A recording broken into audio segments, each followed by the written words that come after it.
Tom Whitaker prided himself on building one of the most successful fast casual burger chains in the country.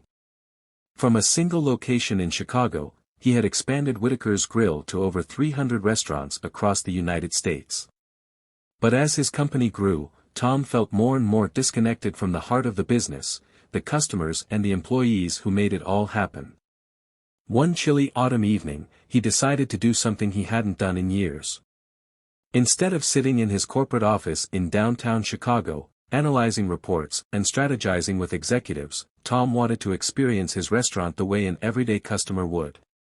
He threw on a plain hoodie and a baseball cap, making sure to keep a low profile, and walked into one of his busiest locations in Cincinnati, Ohio.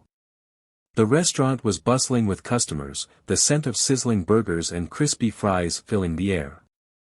He got in line behind a few people, watching as employees rushed back and forth, filling orders. It all seemed to be running smoothly, which gave him a sense of pride.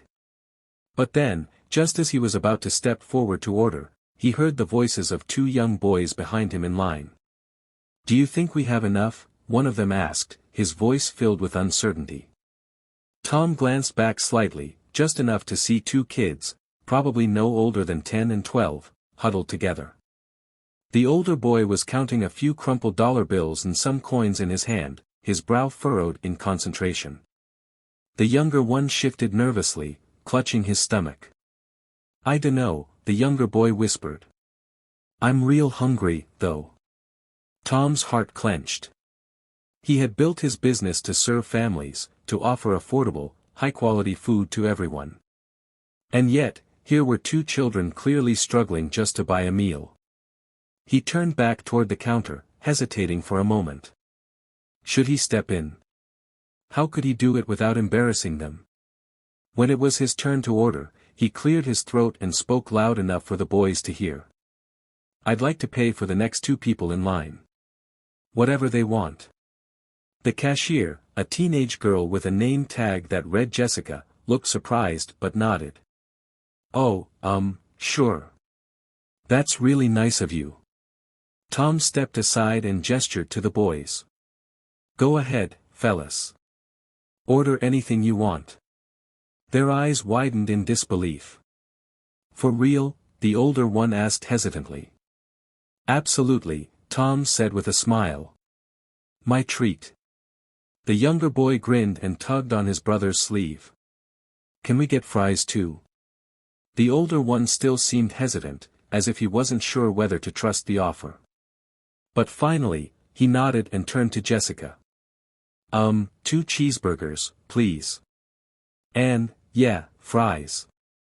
And milkshakes," Tom added. "Can't have a good meal without a milkshake, right?" The boys' faces lit up, and the older one swallowed hard, clearly holding back emotion.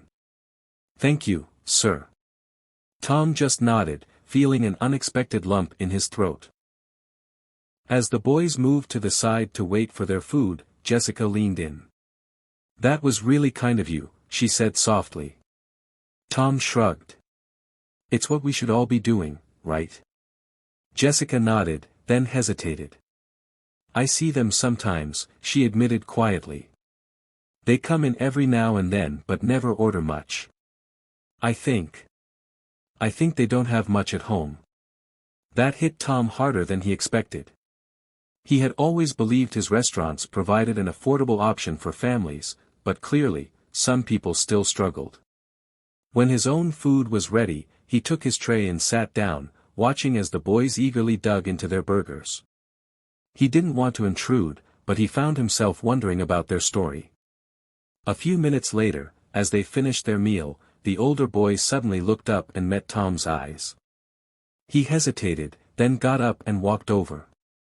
"Sir," he said quietly. "My name's Ryan. This is my little brother, Jake.